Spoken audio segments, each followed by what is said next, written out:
قرآن کہتا ہے ببانگ دول وما ارسلناک الا کافۃ للناس بشیرا ونذیرا، اے محمد صلی اللہ علیہ وسلم ہم نے نہیں بھیجا ہے آپ کو مگر پوری نوع انسانی کے لیے بشیر اور نذیر بنا کر۔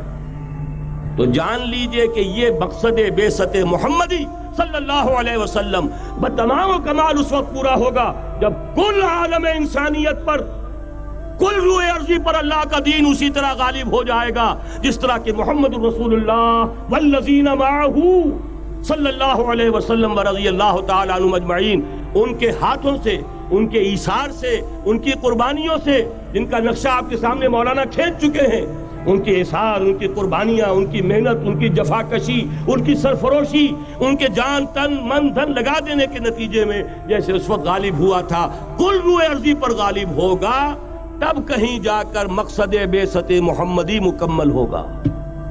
یہی وجہ ہے اقبال نے کہا تھا وقت فرصت ہے کہاں، کام ابھی باقی ہے، نور توحید کا اتمام ابھی باقی ہے۔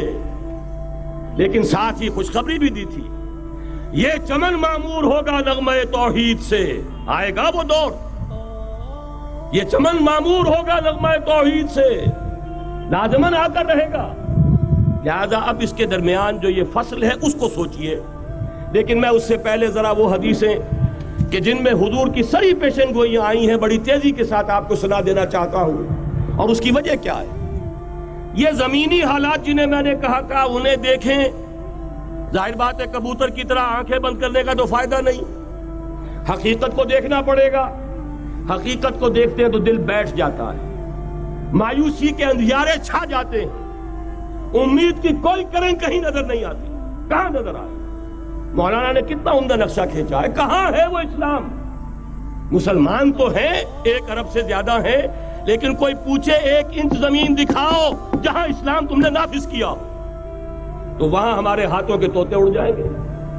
نتیجہ یہ ہے کہ حالات تو زمینی جو ہیں وہ ہے مایوس کن۔ اس میں ظاہر بات ہے کہ امید کا دامن تھامنے کے لیے ہمیں کوئی چیز چاہیے، اور وہ چیز ہے جو محمد عربی صلی اللہ علیہ وسلم اپنی خوشخبریوں کی شکل میں دے کر گئے۔ آپ نے اپنے دور سے لے کر قیامت تک 5 دور گنوا دیے۔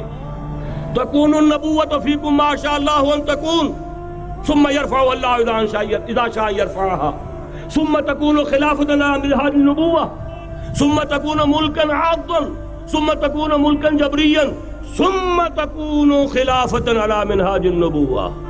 یہ طویل حدیث کا میں نے صرف خلاصہ سنایا ہے آپ کو۔ مسند احمد ابن حنبل کی روایت ہے، حضرت نعمان ابن بشیر راوی ہے رضی اللہ تعالی عنہ۔ پہلا دور دور نبوت، دوسرا دور دور خلافت علی منہاج النبوۃ، نبوت کے نقش قدم پر خلافت جسے ہم خلافت راشدہ کہتے ہیں۔ تیسرا دور مسلمانوں کی حکومتیں، لیکن وہ ملوکیت کا دور، ملکن عاضن، اور ان میں ظاہر بات ہے کہ عاضن بھی تھی، جہاں ان میں خوبیاں تھیں وہاں برائیاں بھی تھیں۔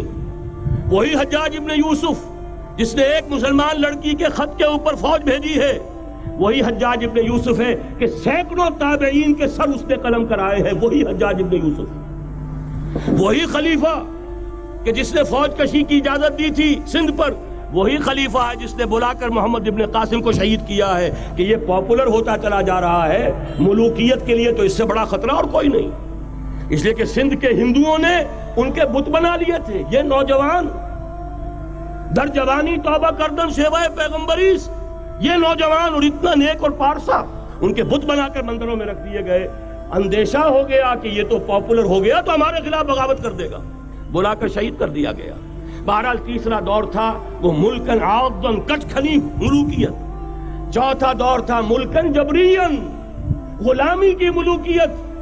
پہلے کم سے کم بادشاہ مسلمان نام کے تو تھے، اب تو ہم ملکہ برطانیہ کے زیر نگیں تھے، تاج برطانیہ کے غلام تھے، کہیں بلندیزیوں کے غلام تھے، کہیں کسی اور کے غلام تھے، کہیں اطالویوں کے غلام تھے، کہیں فرانسیسیوں کے غلام تھے۔ یہ چوتھا دور نوٹ کر لیجئے، آدھا ختم ہو گیا، آدھا باقی ہے۔ براہ راست غلامی کا دور ختم ہو گیا، لیکن ریموٹ کنٹرول والی انہی کی غلامی اب بھی چل رہی ہے۔ فیصلہ وہی ہے جو مولانا نے کہا، تسبیح یا امریکہ یا امریکہ یا امریکہ، وہی لوگ، وہی ذہن، وہی ان کی بود و باش، وہی ان کی معاشرت، وہی ان کی سوچ، وہی ان کے اقدار، وہی ان کے نظریات، وہی ان کی معاشیات، وہی ان کی معاشرت، ہر شے وہی ہے، صرف رنگ کا فرق ہے اور کچھ نہیں۔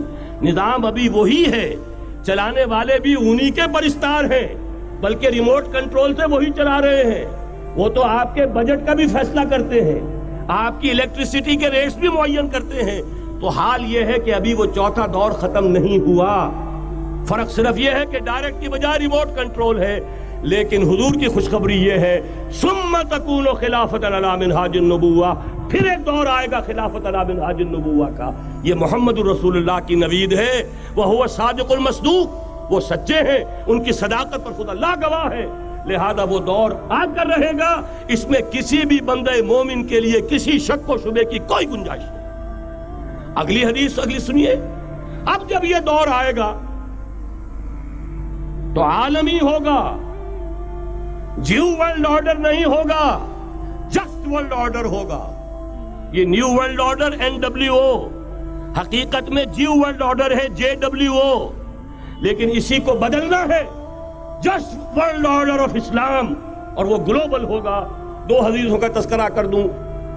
حضرت ثوبان حضور کے ایک آزاد شدہ غلام تھے، وہ روایت کرتے ہیں، مسلم شریف کی روایت ہے، یہ صحیحین میں فرماتے ہیں کہ حضور نے ارشاد فرمایا ان اللہ زوالی الارض فرأیت مشارقها ومغاربها وان امتی سیبلغ ملکها ما زوی لی منها، رواہ مسلم رحمہ اللہ۔ حضور فرماتے ہیں اللہ تعالیٰ نے میرے لیے پوری زمین کو لپیٹ دیا، یہاں تک کہ میں نے اس کے سارے مشرق دیکھ لیے، سارے مغرب دیکھ لیے، اور سن لو مجھ سے، ٹیک اٹ فرام می، میری امت کی حکومت ان تمام علاقوں پر قائم ہو کر رہے گی جو مجھے زمین کو لپیٹ کر اور سکیڑ کر دکھا دیے گئے۔ گلوبل ہوگی کہ نہیں؟ دوسری حدیث سنیے، یہ پھر مسند احمد ابن حنبل کی ہے۔ حضرت مقداد ابن الاسود رضی اللہ تعالی عنہ فرماتے ہیں حضور نے فرمایا لا يبقى على ظهر الارض بيت وبر ولا مدر الا ادخله الله كلمة الاسلام بعز عزيز وذل ذليل اما يعزهم الله فيجعلهم من اهلها او يذلهم فيدونون لها۔ یہ ہے حدیث مسند احمد ابن حنبل کی۔ اور حضرت مقداد فرماتے پھر میں نے کہا اچھا تب تو ہو جائے گی وہی بات وَيَكُونَ الدِّينُ كُلُّهُ لِلَّهِ، دین کل کا کل اللہ کے لیے ہو جائے گا۔ حدیث کا ترجمہ یہ ہے کہ حضور نے فرمایا روئے زمین پر نہ کوئی اینٹ گارے کا بنا ہوا گھر رہے گا، نہ کوئی اونٹ کے بالوں کے بنے ہوئے کمبلوں کا خیمہ رہے گا جس میں اللہ تعالیٰ کلمہ اسلام کو داخل نہ کر دے۔